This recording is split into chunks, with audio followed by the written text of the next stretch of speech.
Bobby's going to tell you a story because in this story there's so much new vocabulary for children. Vocabulary most children don't know. But when Bobby tells the story, they get it. They not only understand it within the story, but they are able to use these words now actively in the vocabulary. Please welcome Bobby back to the stage.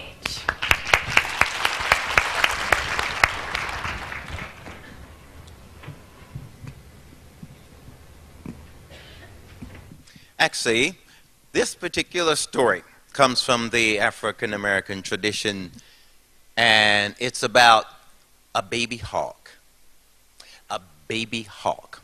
Hawks are predators. They are raptors, birds of prey. When they are full grown, they can stand about this tall, wingspan about 4 feet. However, this story is about baby hawk. Baby hawk. He was called Baby Hawk because he was an itty-bitty guy.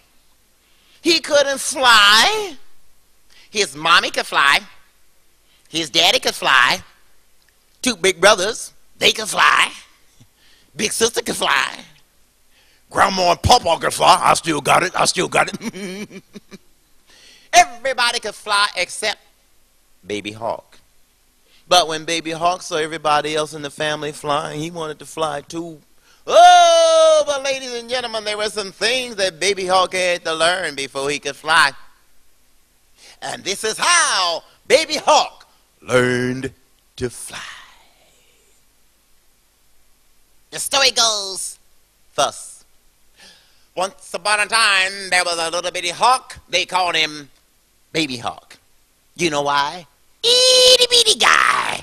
He thought he was a penguin. I get it wrong. Anyway, I'm going to go just like that. Whoa. All of a sudden, up in the sky, everybody else was flying. Whoa!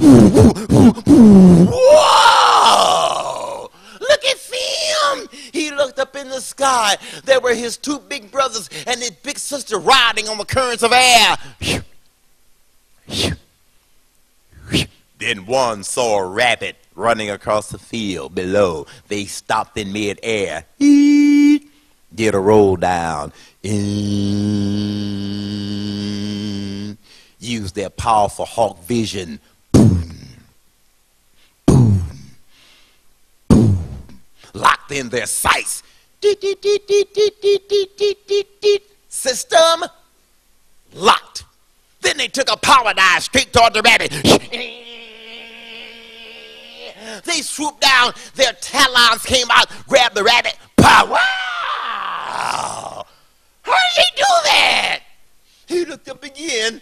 There was his mommy and daddy riding on the currents of air. They flew over a lake. One saw a fish hopping up in the water. Splash! Splash! Splash! Splash! They stopped. Did a roll down. Use their powerful hawk vision. Boom. Boom. Boom. Locked in their sights. System locked. Power dive. Over the water they came. Talons came out. Grabbed that fish and went home. Pow! How did they do that?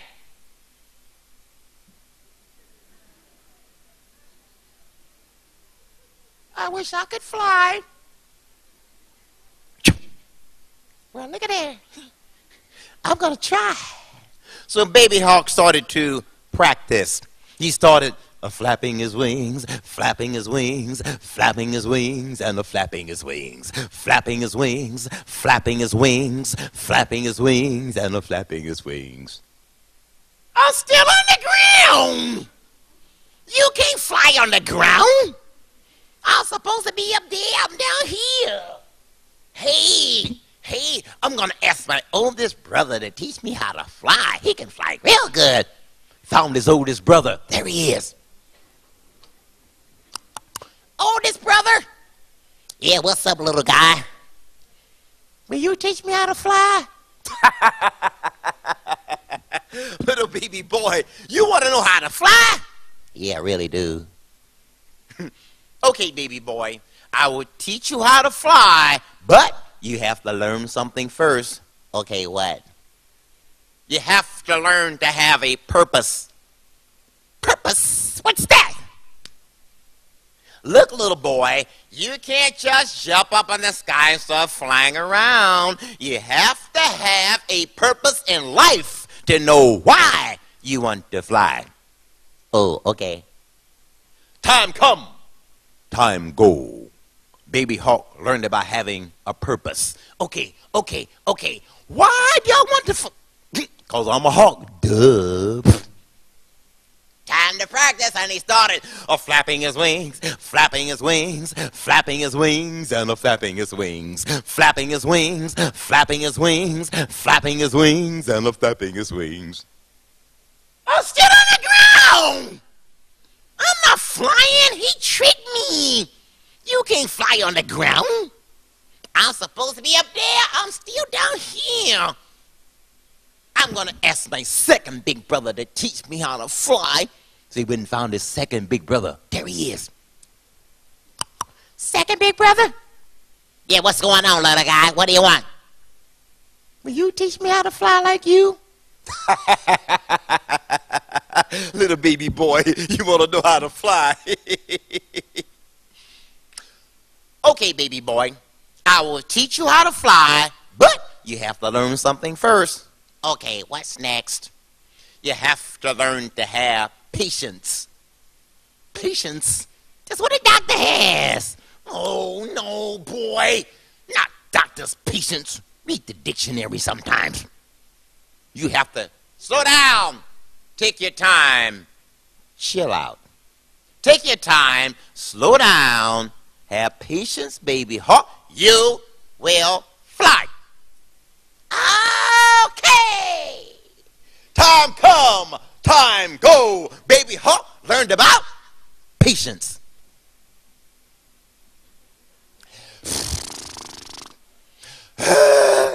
That's long enough. It's time to practice. And he started flapping his wings, flapping his wings, flapping his wings, and flapping his wings, flapping his wings, flapping his wings, flapping his wings, and flapping his wings. I sit on the ground! He tricked me too! You can't fly on the ground! I'm supposed to be up there. I'm still down here. Oh, man. Hey, I'm gonna ask my big sister to teach me how to fly. She knows everything. I'm gonna ask my big sister. He went and found his big sister. Oh, there she is. I see her tail feathers sticking out of that bush. Sister, what? Peace, peace, peace. I don't want to start anything with you, girl.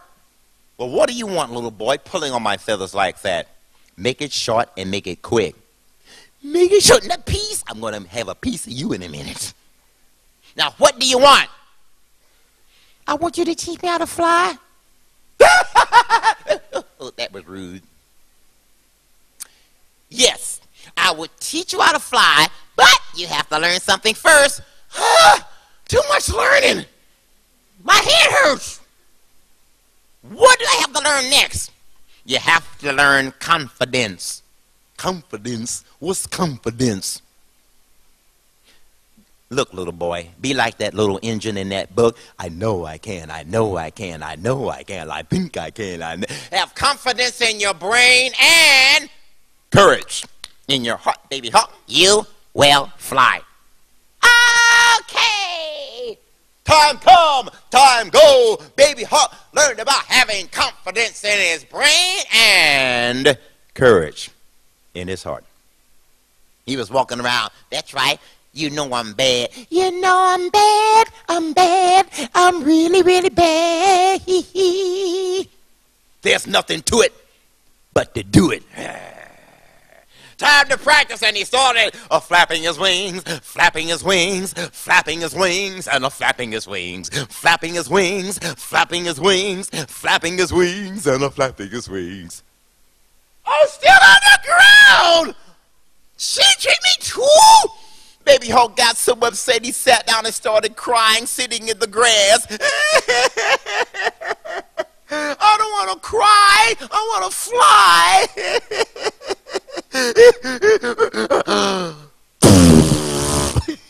He was in bad shape. Right about then, it happened. Just when you give it your best, there's a higher power that takes over from there. Because as Baby Hawk was sitting in the grass crying, the winds changed. Baby Hawk looked around. The grass was rustling back and forth in the breeze.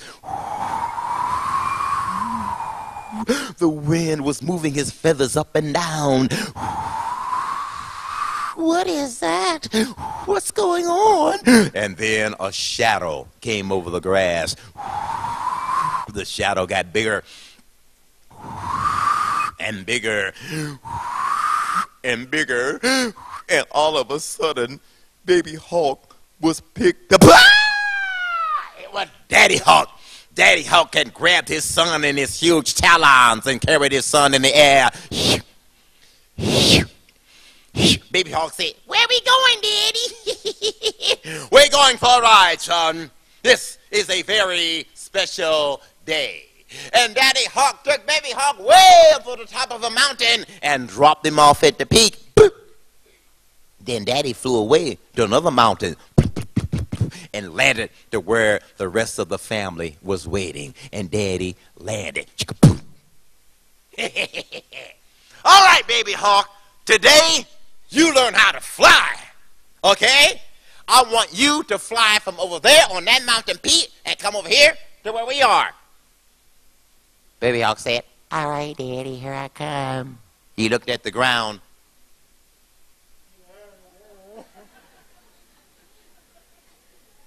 "You sure you want me to do this?" "Yes, you can do it. You're a big boy. Come on over, son." "All right, Daddy, here I come. Just a minute." "Daddy!" "What, son?" "What's that down there on the ground that looks like broccoli?" "Broccoli? That's not broccoli, son. Those are oak trees." "Come on, boy, you're wasting my time." "Yes, sir." So Baby Hawk reflected on his teachings. Then he took off running. He ran to the cliff wall and jumped in space and started flapping his wings, flapping his wings, flapping his wings, and flapping his wings, flapping his wings, flapping his wings, flapping his wings, and flapping his wings. And he flew for a minute. The next minute, a force called gravity kicked in. "Help me, I'm falling! Help me, everybody, I'm falling!" "Oh, no!" His big brother and his big sister said, "Our little brother's falling. Let's go get him." Daddy said, "No! Stand down. Back up. Don't go get him. He will learn on his own. Tough love." Then Daddy yelled down at him, "Baby Hawk, remember, purpose, patience, confidence, courage. Purpose, patience, confidence, courage. Purpose, patience, confidence, courage. Purpose, patience, confidence, courage. Purpose, patience, confidence, courage." The next thing Baby Hawk knew, a change had taken place within himself. And every time he lifted his wings up and down, the currents of air lifted him higher. Choo, choo, choo, choo, choo, choo, choo. He was a little engine. He did loop-de-loops in the air. Then he did a power dive. And then he leveled off. And he rode on the currents of air. His mommy looked down. "That's my baby boy."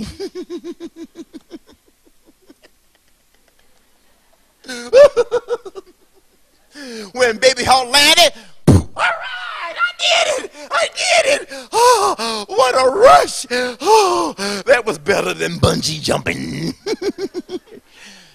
Thank you, Mommy. Thank you, Daddy. Thanks, brothers. Thanks, sis, about teaching me about purpose, patience, confidence, and courage.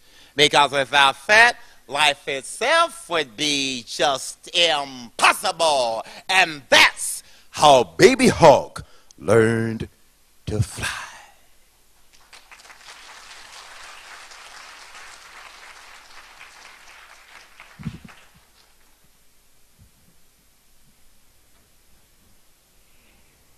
As children listen, can you hear me? Can you hear me now? Okay. As children listen to that story, they learn a lot of vocabulary. Vocabulary is essential if you're going to learn to read. Especially with very young children, the more words they hear, the better off they are. You've probably heard about brain soup. When a baby's born, only about 25% of his brain is actually organized. Only about 25% of the connections are actually made. Every interaction with that baby continues to make the brain connections. As the brain is making those connections and organizing itself, it's making priorities about how it's going to work. The brain says, oh, this baby's paying a lot of attention to colors and shapes. I'm going to have a whole huge area for colors and shapes. This baby's paying attention to words. They're hearing a lot of words. I need a lot of space for words.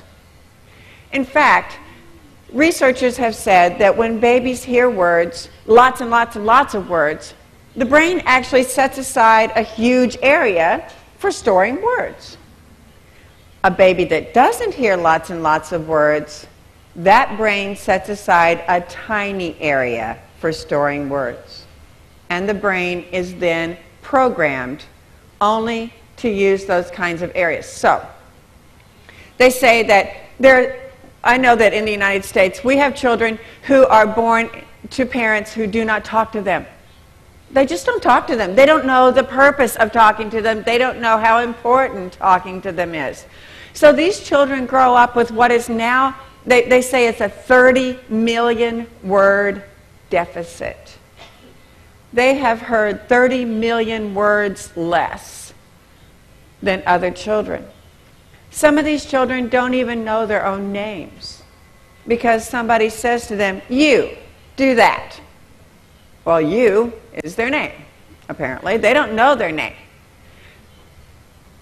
The brains of those children have programmed themselves to store words in a tiny little area. Maybe a one-room apartment for words in that baby's brain. The child who's hearing those 30 million words, though, that brain says, ooh, gonna need a lot of space for words. Let's build a mansion for words. And so when that baby hears words, there's lots of space to store the words, and they're all in one place so they can get together and they can make meaning. Over here, this baby has a one-room apartment for words. Now let's say that baby goes to school and all of a sudden somebody's talking to that child and reading to that child and telling stories to that child. That baby's brain is now programmed only to make one-room apartments for words. So it fills up this one and then it says, oop, need some more space. All it can do is build another one-room apartment. Even if that child is hearing millions of words all of a sudden, it can only build one-room apartments. The storage space for words of the other child continues to be a mansion, and the next time when this mansion fills up, it builds another mansion for words. This child has lots of capacity for using words. This child does not. So we need to start by using lots of words with children. Now the research is now telling us that we can't change the little compartments, but we can break through the walls so that the words in this little compartment can make sense with the words in this one. And the way we do that is by helping them play with stories, by making those words active, by having the children tell stories and act out stories, by giving them puppets to enact the stories, That gives them ways to play with stories and make the words permanent and break through the walls of all those little one-room chambers that hold the words, so that the words they learn 2 years from now can make sense with the words they learned today. Otherwise, those little one-room condos, they can't connect. There are walls between them. So we need to play with the words. Another way to help children make meaning is what I mentioned before, is that we use lots of expression when we talk. Children make meaning, according to our studies, they make meaning by watching the face, by listening to the tone of voice, by watching body language. In fact, children are totally literate in those things, in facial expression, tone of voice, and body language, by the time they're a year old. Long before they understand words, they understand all the rest of the way we communicate as human beings. Words are only 8% of human communication. The other 92% of human communication is facial expression, tone of voice, and body language. So if we want to help children make meaning of words, we have to really make use of the rest of the way that we communicate. That's one of the reasons storytelling is so effective in helping children break through barriers of communication. So, we're going to practice that a little bit. First, we're going to wake up our faces. Some of you are still asleep out there, you're going. But we need to use a lot of facial expression when we tell stories and talk to children. So, here's what we're going to do. We're going to go A-E-I-O-U, but not like that. No way. We're going to go A-E-I-O.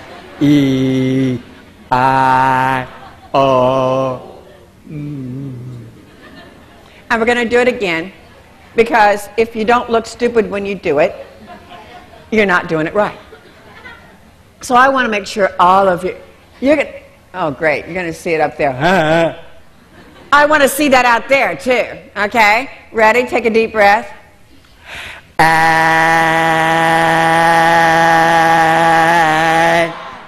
Very good. You all look stupid. E-I-O.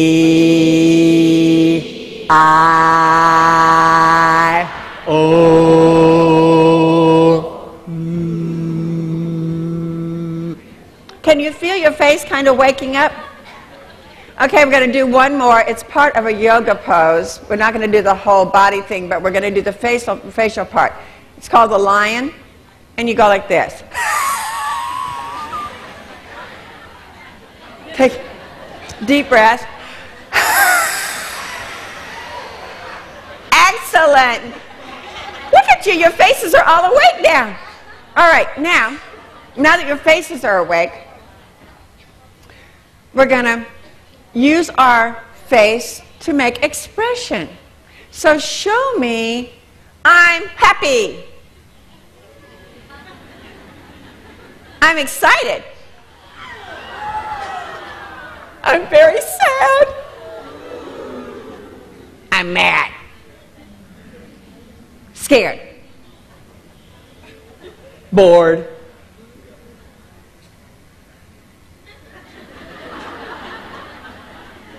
Thrilled. I just got $1 million. Okay. Facial expression helps. Now, we're going to use tone of voice. So I want you to say, oh. Wait. I'm the director. You're the theater, you're the actors. I'll tell you how to say it. Say oh, as if you're saying, I'm happy. Oh.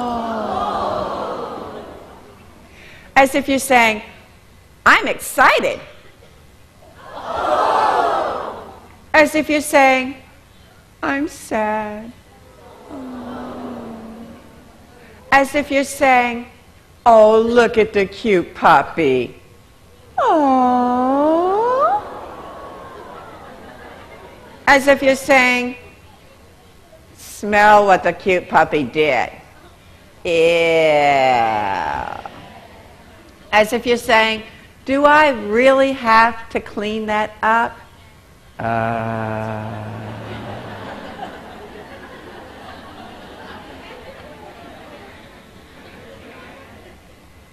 Oh doesn't mean anything, really. We give it meaning with the tone of our voice. I was doing this little exercise one time at a high school, and we had the door to the hall open. And right as we said the O, as in, oh, what a cute puppy, we all went, oh. A teacher came in from the hall. She said, oh, do you have a baby or a puppy or a kitten in here? Can I see it? Because the tone of our voice said to her, we're looking at something cute. And she wanted to see it too. It was just the tone of voice. Tone of voice says so much. And we also use our bodies to talk. So this time, don't make any sound. Just use your hands or your head or your shoulders to communicate. This time, say stop. Without your voice, with your body. You may use your hands, or your face, or your shoulders, or your head, whatever you want to use, but with no words, say stop. Say, come over here. Say, move over. Say, the ice cube you just put down my back is really cold.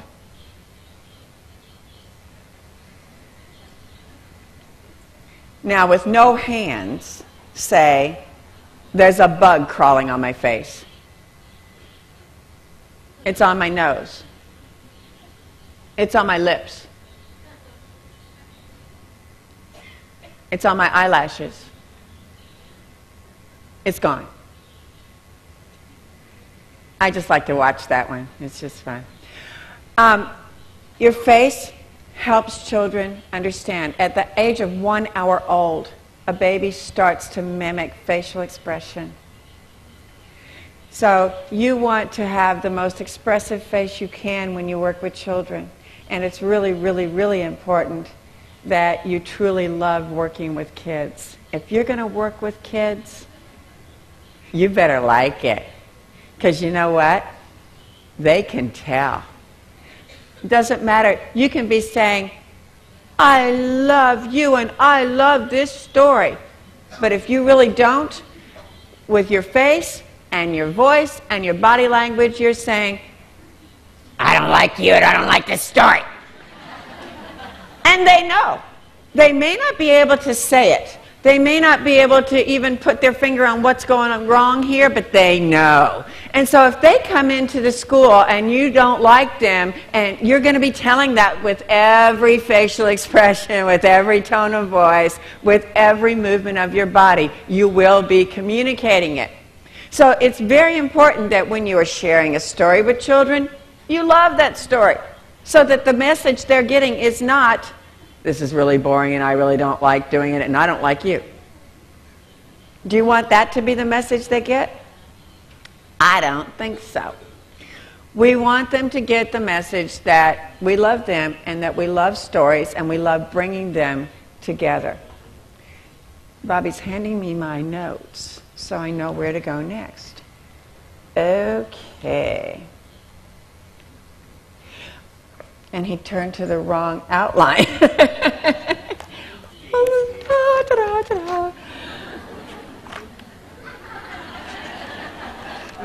Thanks a lot, babe. Oh, okay.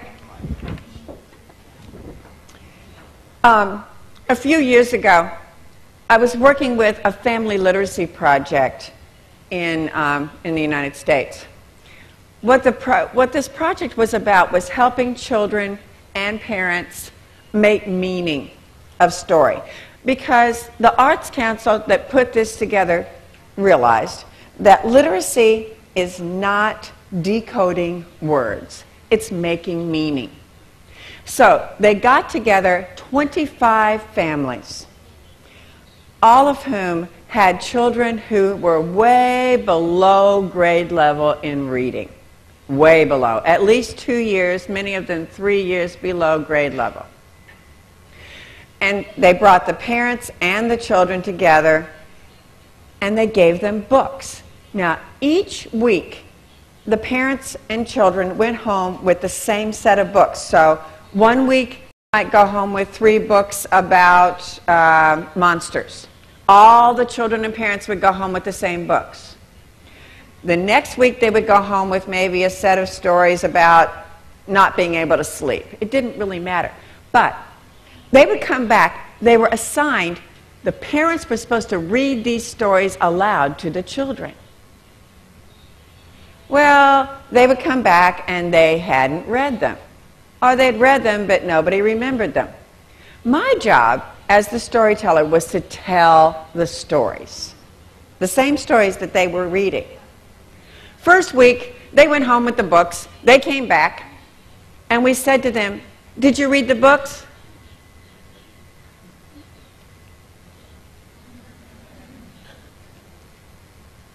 And I said, "What was your favorite story?" I don't know. So I said, "I'll tell you my favorite story." So I told them the story. And they all went, "I didn't know it was that good." Because when the parents read the story aloud to the children, they read like this. "Once upon a time there was a little girl. The girl was in the forest. The forest was really scary. Then there was a monster."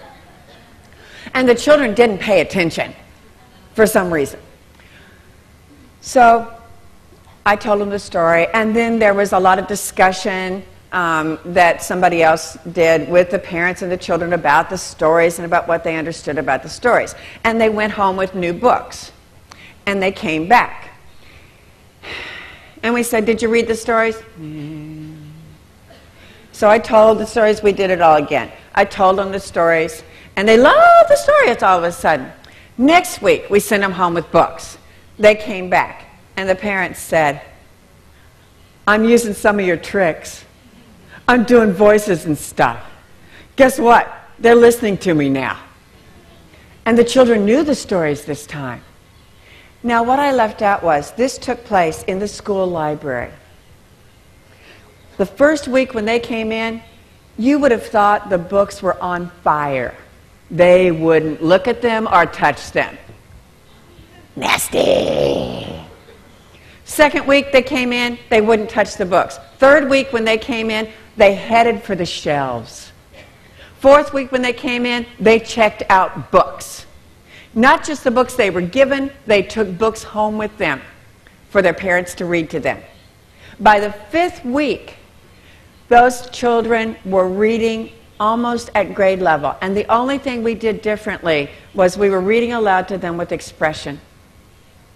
That's the only thing, because all of a sudden they were motivated. They were motivated to read. Their parents were having fun reading to them, so they were reading to them more. Using expression works. The voices help too. I know they're silly, but children are auditory, visual, or kinesthetic. That's how they learn. We are too. We're all dominantly one or the other kind of learner.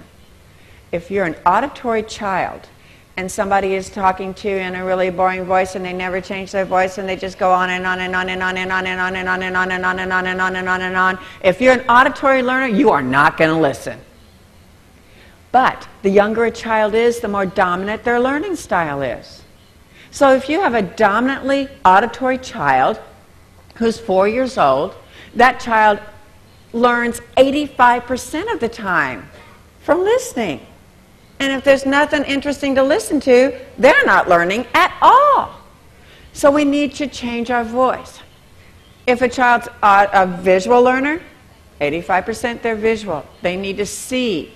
And kinesthetic children need to move. So, for the auditory children, we need to make voices. It helps them visualize the story. Because when they hear this kind of voice, they're not picturing an itty-bitty birdie. The voices help them. So let's make some voices. all of you have voices that are deeper than your regular voice. You all have voices that are higher than your regular voice, and you have voices in between. We're going to find them. To find your lowest voice, we're going to hum down like this. La, la, la, la, la, la, la. And when you get as low as you can go, just go, La. All right, let's go. It won't sound like music. La, la, la, la, la, la, la, la, la, la. And say, I am a big daddy bear. I am a big daddy bear. So if you're telling the story of Goldilocks and the Three Bears, that would be your Papa Bear voice. It's great for any Big animal. I am a big daddy bear. All right. If you need a baby bear voice, we have to go up to find our highest voice. Ready? La, la, la, la, la, la, la, la, la, la, la. Who's been eating my porridge? I'm a baby bear. Excellent. We all have a different range. Some of us can go from To low. and some of us go from high to low. But whatever, your lowest voice and your highest voice are significantly different from your regular speaking voice, so that you can help children make meaning. Now, a mama bear would have kind of a middle-sized voice. Your own regular voice is your middle-sized voice. So, to make her voice different, I make her voice softer. I'm Mama Bear. If you soften the low voice, you get something like a tiger's purr. I'm a tiger. Soften the high voice, you get a butterfly voice. I'm a butterfly. Now you have 6 voices. Let's make 3 more. If you roughen the low voice, you get a lion or a monster. I'm a lion. If you roughen the middle voice, you get a goat or a sheep or a ghost or an owl. I'm an owl. Roughen the high voice and you get a witch or a crow. I'm a witch!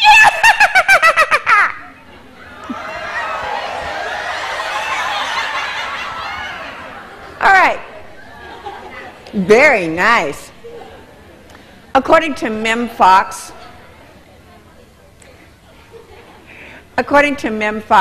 who wrote a book called Reading Magic. It's about the magic of reading aloud.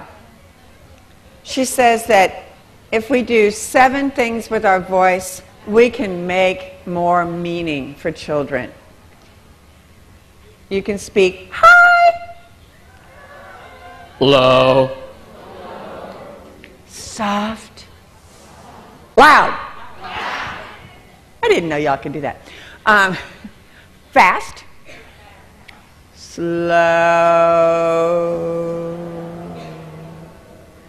and you can set the pauses. Those are the 7 things you need to do to make reading aloud and storytelling full of expression so children can make meaning of what they're hearing. Those are the only 7 things you need to do. So if you have a character like a turtle, you're going to speak slowly. If you have a sloth, which is a slow animal but he's sleepy, maybe you're going to be slow and soft. I'm a sloth.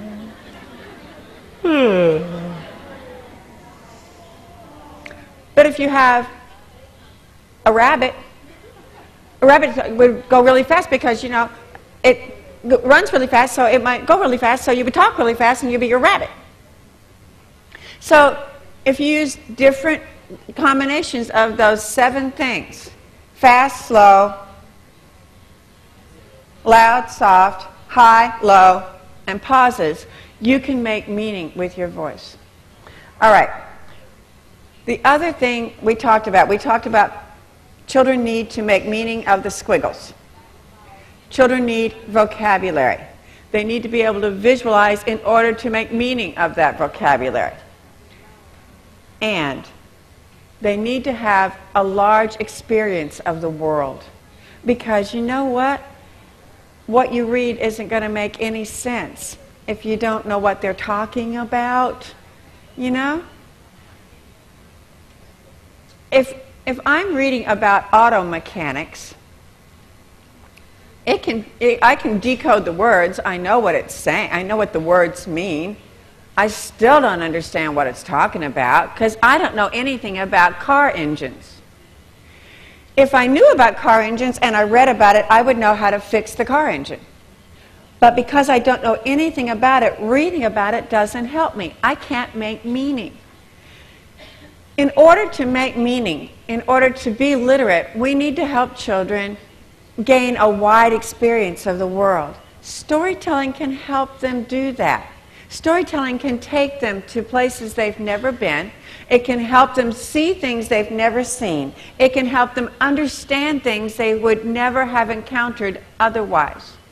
So when Bobby tells the story of Baby Hawk, they get to meet a hawk. They maybe even kind of get to feel what it feels like to fly. When he tells the story of Baby Hawk, they get to be right there in that place with Baby Hawk. Now in this next story that Bobby's going to tell, they're going to get to travel to Africa. They're going to get to meet a whole bunch of animals in Africa. They're going to get to fly again. Bobby's going to tell you the story of straighten up and fly right.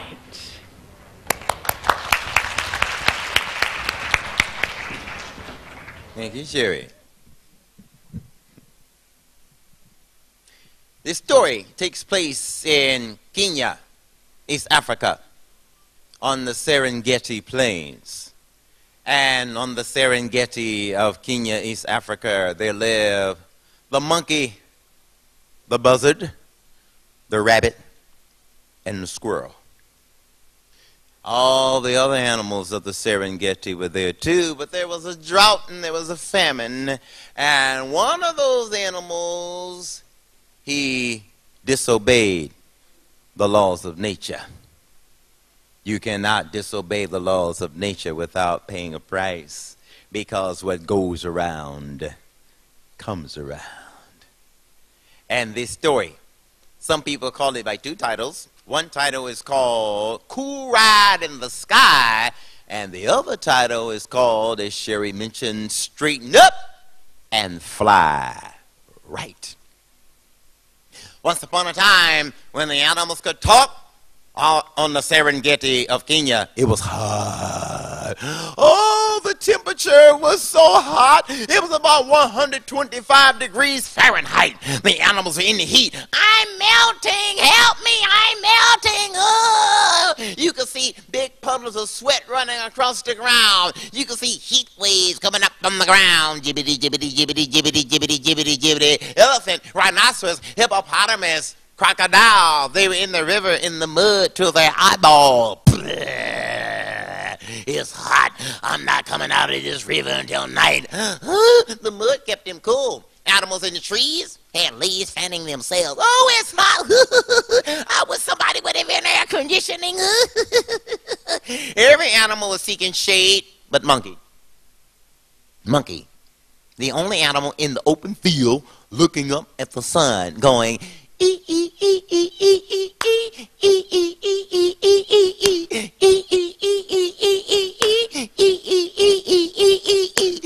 uh-oh.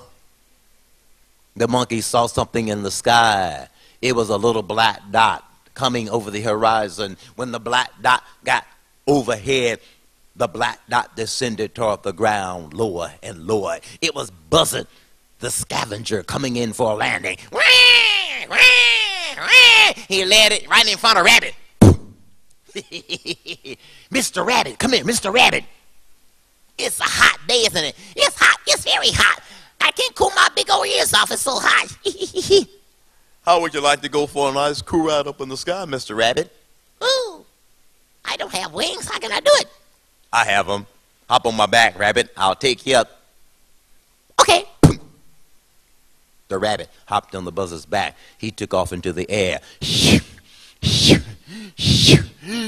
went way up in the air, about 200 feet. He leveled off. He said, how you like it back there, Mr. Rabbit? I like it a lot. It's nice and cool up here. It's kind of far to the ground. I know it. Hold on, Rabbit. I'm going down for a dive. The Buzzard stopped. Eat. Put his beak toward the ground. Rabbit looked down. Uh-oh. And the Buzzard went into his power dive. That rabbit said, Yahoo!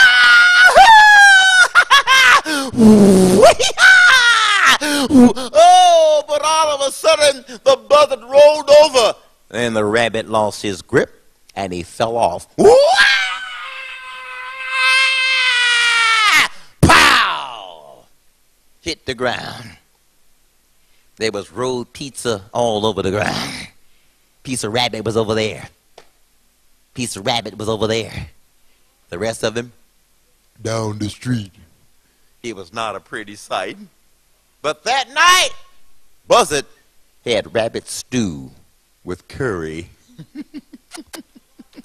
Ew, that's good. And as Buzzard was having his rabbit curry stew, the monkey watched. Second day, same thing happened. Monkey was looking in the sky going,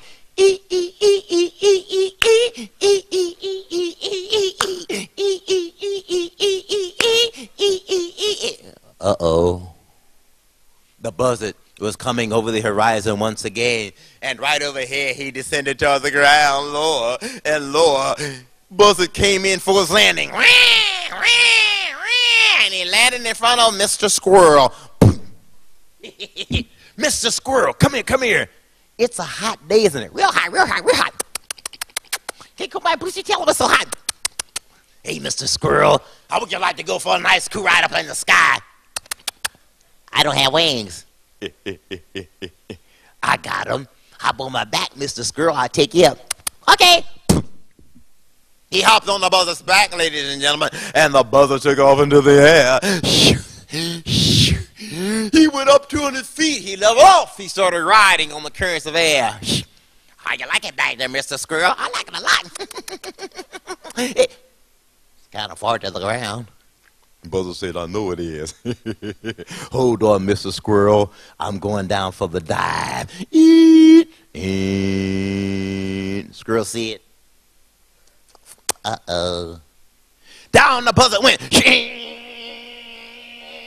The squirrel said, Yahoo! Oh, all of a sudden, the Buzzard rolled over, and the squirrel lost his grip. He fell off, too. Pow!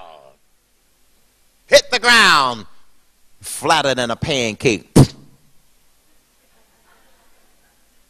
But that night, Mr. Buzzard had squirrel soup for dinner. Need some oregano. And as Buzzard was having his squirrel soup, the monkey watched.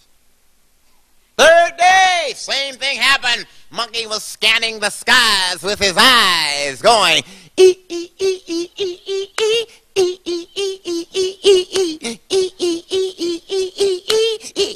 uh-oh.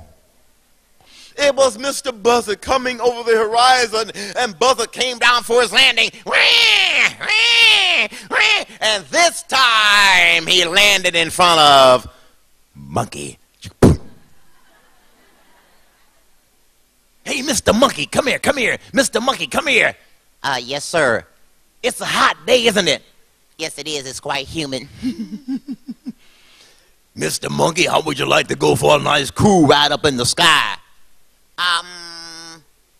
That would be nice. I don't have wings. I got them. Hop on my back, Mr. Monkey. I'll take you up. Monkey, start. Okay. He hopped on the buzzard's back, and the buzzard, he took off in the air. He went up 20 feet. He leveled off. He started riding on the currents of air. How you like it back there, Mr. Monkey? Mr. Monkey said, I like it a lot. It's nice and cool up here. I like to feel the breeze across my knees and the air blow through my hair. But it's kind of falling to the ground. I know it. Hold on, Mr. Monkey. I'm going down for a dive. You're going to really catch a breeze now. And the buzzard stopped. Monkey looked down. Uh-oh. And down buzzard went. Monkey said, Yahoo! Oh, but before buzzard could roll over, the monkey took his own tail. He wrapped it around the buzzard's neck 3 times. He pulled back. He said, it's time for you to straighten up and fly right. He flew buzzard all over the continent. Every time buzzard tried to go back down, the monkey yanked back. Straighten up and fly right. He flew buzzard all across the continent of Africa. He flew buzzard across Cairo, Egypt. They saw the great pyramids of Giza. He went across Morocco through Algiers, went down the Ivory Coast, went into Ghana, West Africa on the Gulf of Guinea, went into the interior toward Nigeria, went over Mount Kilimanjaro. But I'm getting tired. Choking on me like that. Buzzard landed as softly as he could. Poof. All right, get off. Okay, monkey unwrapped his tail. He dismounted. Hey, thanks for the ride. From that moment on, buzzard became scavenger and not predator, which means to this day, he still will circle the skies riding the currents of air, but now he will wait for the animals to die on the ground of their own natural causes before he will swoop down to pick their bones. And from that moment on, the buzzard knew in his genetic makeup that he, according to nature, had always better straighten up and fly right.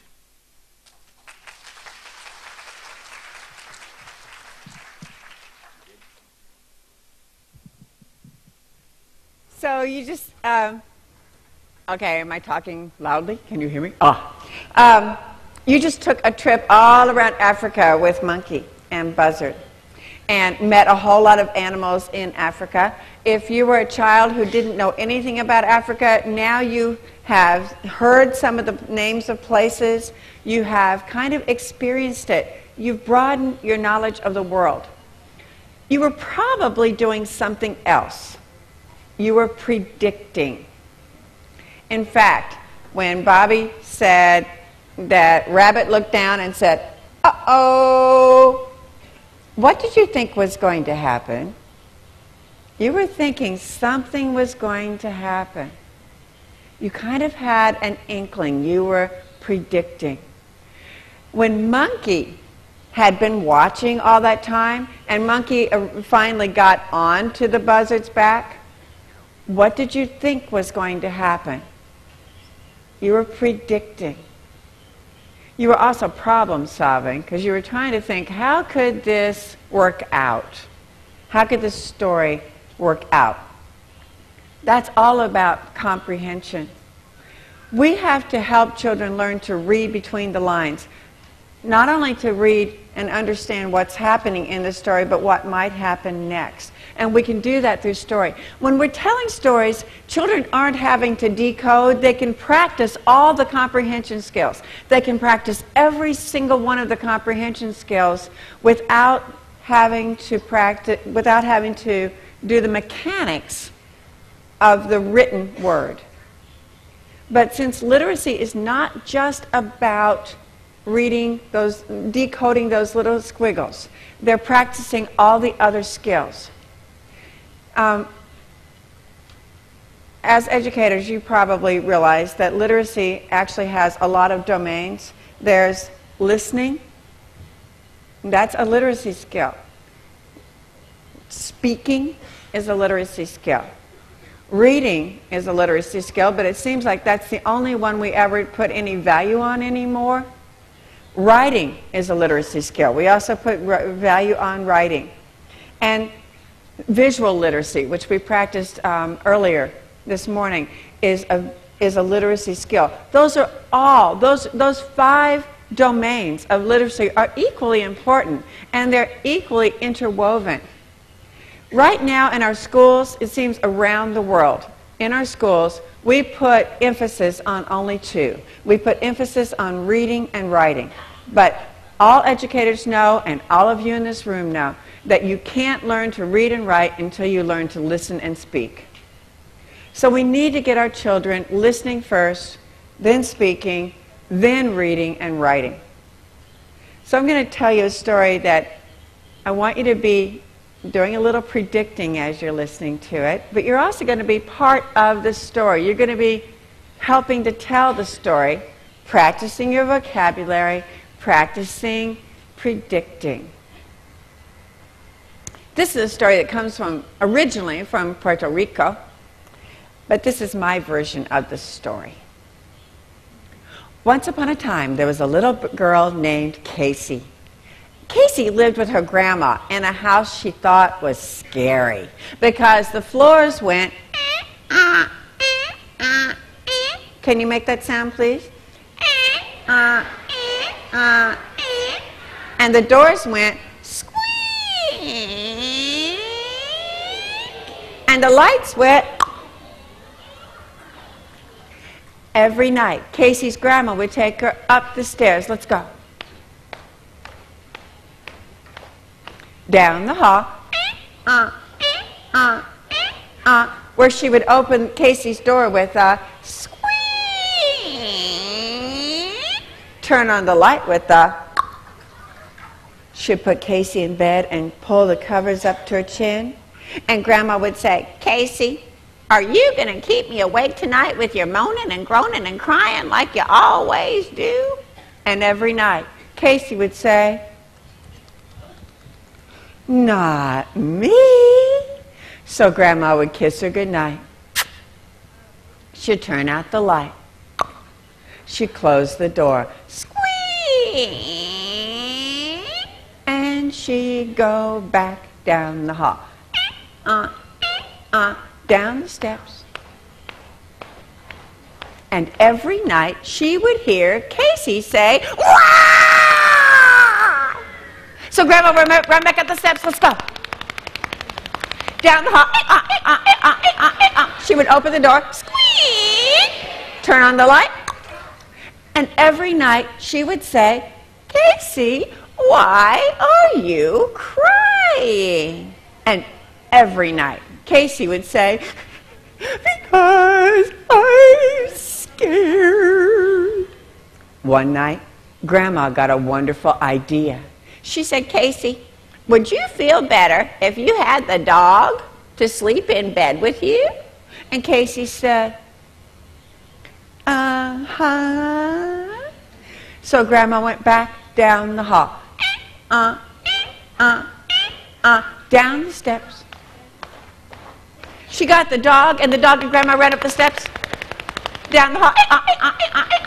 And the dog got into bed with Casey, and the dog said, woof. And Casey said, ah. So Grandma kissed her goodnight, turned out the light, closed the door, squeak, and she went back down the hall, down the steps. And she heard Casey say, wah! She ran back up the steps, down the hall, open the door, squeak, turn on the light. Casey, why are you crying? And you know what Casey said? Because I'm scared. Grandma said, you know, Casey, you already have the dog in bed. I know. I bet you'd like to have the cat in bed with you too. And Casey said, uh-huh. So Grandma went back down the hall. Down the steps. She got the cat. The cat and Grandma ran up the steps, down the hall, and the cat got into bed with Casey, and the cat said, meow. And the dog said, woo, woo, woo. And Casey said, ah. So Grandma kissed her goodnight, turned out the light, closed the door, and she went back down the hall, down the steps. And she heard Casey say, wah! She ran back up the steps, down the hall, over the door, squeak, turn the light. Casey, why are you crying? And you know what Casey said? Because I'm scared. Casey, you already have the dog and the cat in bed with you. Do you want the cow in bed with you too? And Casey said, uh-huh. So Grandma went back down the hall, down the steps. She got the cow. The cow and Grandma ran up the steps, down the hall, and the cow got into bed with Casey. And the cow said, moo. And the cat said, meow. And the dog said, woo, woo, woo. And Casey said, ah. So Grandma kissed her goodnight, turned out the light, closed the door, and she went back down the hall, down the steps. And she heard Casey say, wah! She went back up the steps, down the hall, over there, squeak, turn the light. Casey, why are you crying? And Casey said, because I'm scared. Casey, you had the dog and the cat and the cow in bed with you. The only thing left is stinky old pig. You don't want a stinky old pig in your bed, do you? And Casey said, uh-huh. So Grandma went back down the hall, down the steps. She got the pig and Grandma ran up the steps, down the hall, and the pig got into bed with Casey. And the pig said, oi, oi, oi. Cow said, moo. Cat said, meow. Dog said, woo, woo, woo. Casey said, ah. Grandma kissed her goodnight, turned out the light, closed the door, and she went back down the hall, down the steps.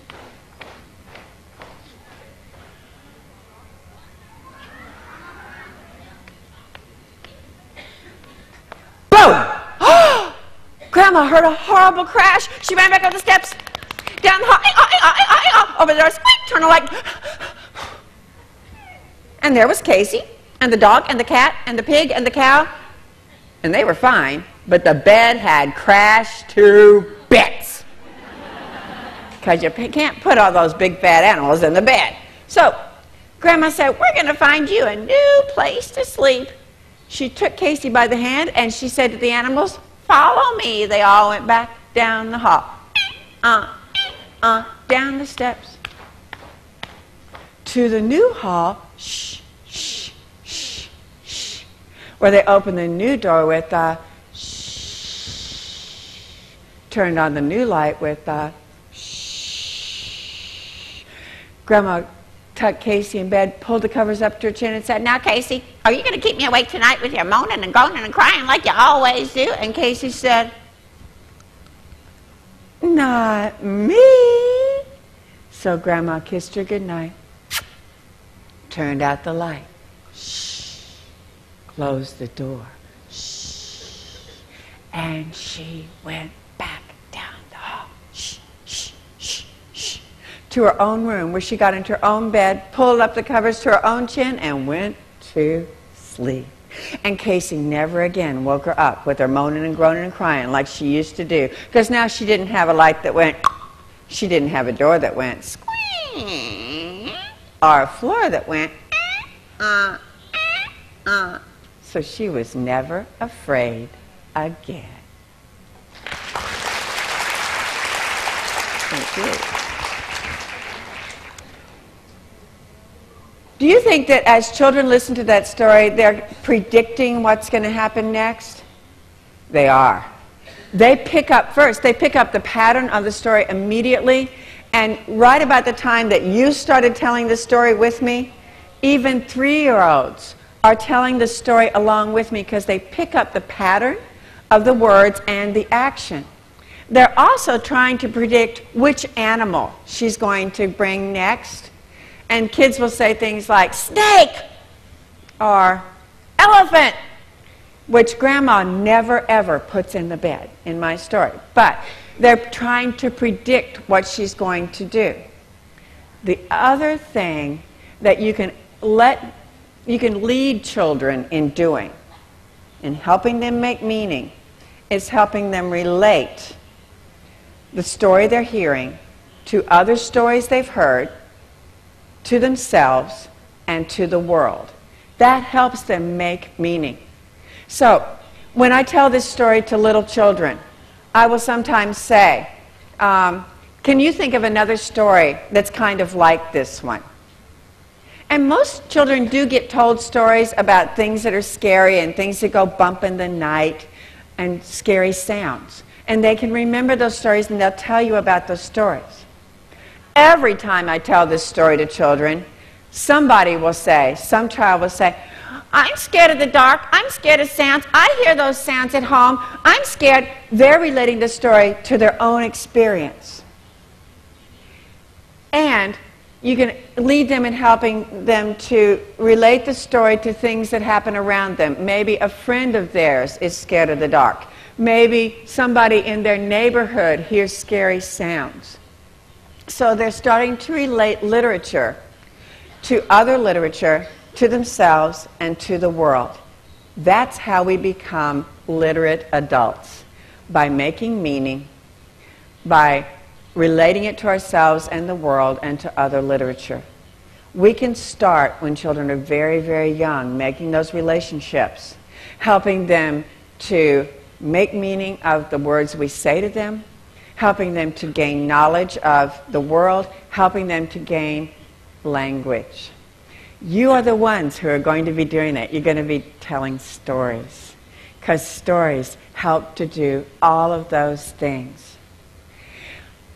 I'm terrible about ever saying, "So do you have any questions?" So it's time. Now that we're almost at the end, we need to have those headsets back so that if you have questions, we can understand the questions. Do we have them over here?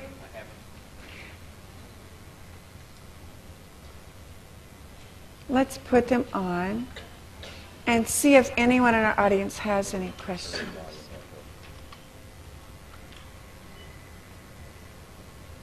So, I don't know. I can't hear anything. There's nothing to translate right now, so they're not translating. Do you have any questions? Yes? If at the beginning we are not as good, like facial expression or what would be the first step to try? Her question was, if at the beginning we're not as good with facial expressions and things, what do? Do it some more. You know what? Don't wait till you're perfect. Don't ever wait till you think, "Oh, now I've got it perfect." tell the stories, and the children will teach you what they need. You tell them stories, and by the look on their face, they'll be going, that means I didn't get it. Could you explain it some more? If they're looking bored, then use more voices, use more body language, use more facial expression. The wonder of storytelling is that you can read the faces of your audience. Because you don't have anything between you and them. There's no book that you're looking at. You're looking at them. And you can read their faces and let them tell you exactly what they need. They'll do it.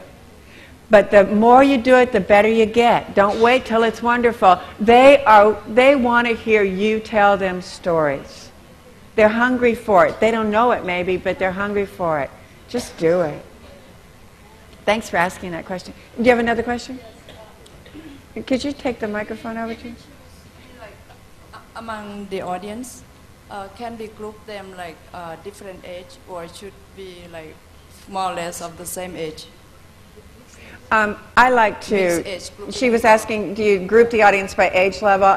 And both of us feel that it really does help, because then you can choose material and methods that are age appropriate. So the story that I just told you, I would tell it to 3 or 4-year-olds. I wouldn't tell it to 13-year-olds, because I'm not suicidal. You know, you choose the stories that are appropriate to the audience. And so if you have the luxury of choosing, working only with certain age groups, then you can really make it age appropriate. The stories that Bobby has been telling are more for older children, obviously. You have another question?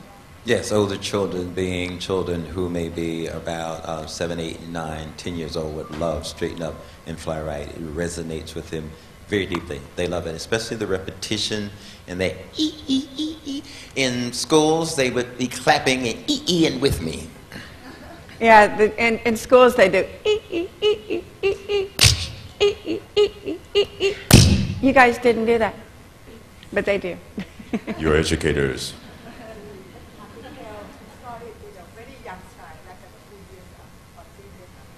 Two to 3 years? I start telling when they're 18 months old. 18 months, oh yes. Yeah. Actually, you know, that's just the age group that I start working with, but I encourage you to start telling stories to children the day they're born. You want those brain connections to start being made the more you tell. But I start working with them, I get paid to start working with them when they're 18 months old. And it's so fun because when you first tell them a story, mostly they go. And then you tell it again. I always do everything with that age group 3 times, at least. So then the second time they go. And the third time they start saying some of it with you. And then you know they're starting to get the language. Yeah. There's a question way back there. Oh, first here and then back there. Yes. อยากทราบว่าความถี่ของการเล่านะคะเราควรเล่า1 สัปดาห์เนี่ยควรจะเล่านิทานให้เด็กฟังเนี่ยสัปดาห์ละกี่ครั้งคะหรือว่าจะต้องเล่าทุกวันนะ Every day. Every day. And in terms of reading aloud, I'm also going to say this. I mean, storytelling is wonderful, but if it's not something you're ready to do yet, reading aloud is almost as effective. And studies tell us, every day. No. 7 days a week. But studies tell us that reading aloud at least 10 to 15 minutes every day is really, really important. Storytelling is at least as effective as reading aloud, according to the same studies. If you think about the number of hours children watch television and play on video games, just think what you have to do to counteract that. Yeah. If you're not ready to tell stories every single day, then at least read aloud every single day. At least read aloud and use those same precepts, using voice and facial expression, body language when you read aloud. And also read aloud in the content areas. So if you're studying history, read aloud in history for 10 minutes that day. If you're studying math, read aloud in math 10 minutes. Because by reading aloud, the children get the vocabulary, they understand the meaning better, and then when they read the material themselves, they have a better chance of understanding it and making meaning. John Kwan had a question over here with somebody, and then we'll come back to this lady here. Yes. Have you or your husband taught overseas? We've worked in Hong Kong with the Hong Kong International School, and next week we're going to be working at the Singapore American School. Singapore American School, yes. But that's the extent of it, really. Okay. When you say teach, do you mean... I mean, have you told stories to, or gone into maybe Thai schools and told a story? And how do you think it works? Are you making us an offer? No. It'll work. It will work? Uh-huh. Okay, because I teach 3-year-olds, and really, I can't tell a story for more than about 10 minutes, because the kids become disinterested. 10 minutes is great. 10 minutes is fine with 3-year-olds. I mean, when I work with American 2-year-olds, the longest I ever work with them is 20 minutes at a time. Again, but they understand what you're saying. I know, but what I'm saying is even children who understand every single word only listen for 10 minutes, for 20 minutes. At 2 years old, 3 years old, I usually go half an hour. But the more they listen, the better they're going to understand the language. So the story that I just told you, I tell that story to children who don't understand a word of English. About a month ago, in American schools, we have schools where they speak 28, 29 different languages, none of them English. And we get invited in to tell stories.